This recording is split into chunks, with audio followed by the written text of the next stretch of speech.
Zettela. Zettela Steinbach. Ja. Uit Limburg. Maar ze was een centimeisje. Ze is bijna zeggen van nog één dekseltje zeg maar erop. En dan is het kistje dicht. Dat had het zelfs niet gekregen. Een kistje. Ja.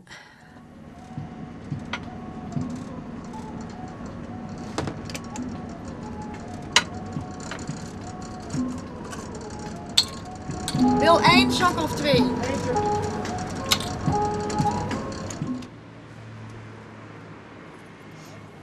Mijn ome Zoni heeft poëzie geschreven en gedichten geschreven.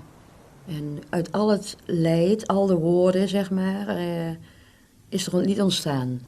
Waarvan ik iedere keer als ik het zing, iets vertegenwoordig. Om het gevoel van, om de pijn, zeg maar, wat daar gevoeld is, om dat uit te dragen, verder door te laten bestaan. Welk lied gaan jullie zo meteen, althans een deel van welk lied gaan jullie zo meteen spelen voor ons? Jamastaga. Jamastaga, en wat betekent dat? Vergeten kan ik niet.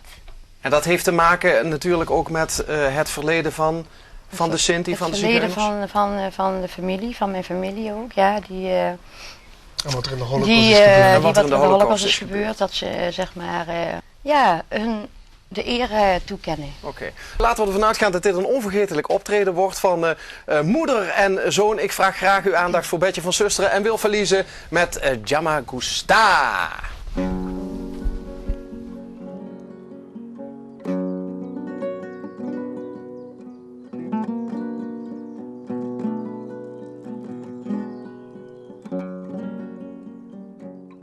Toen ik naar Auschwitz geweest ben, toen heb ik heel veel verhalen gehoord natuurlijk. Heel veel over de familie en wat er gebeurd is.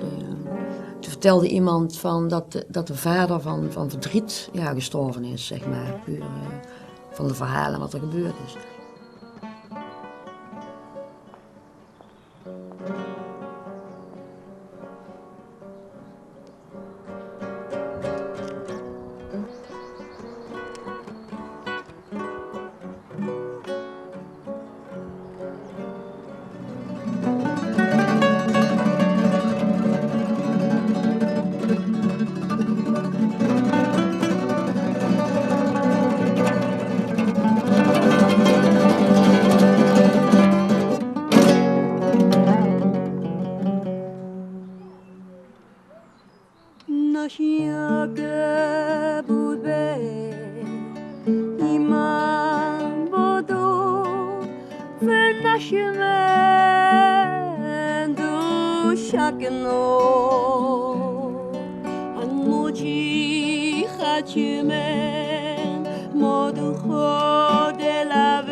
Pani, luftavisa, sulla monto, l'auto ducello.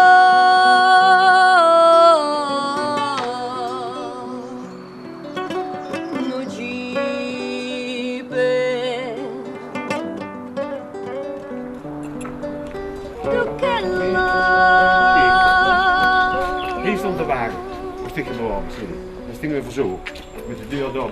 Toen was het groot, er stonden weg, Stuk 124. 124 wagens. 124. En hoeveel stonden er nou nog dan?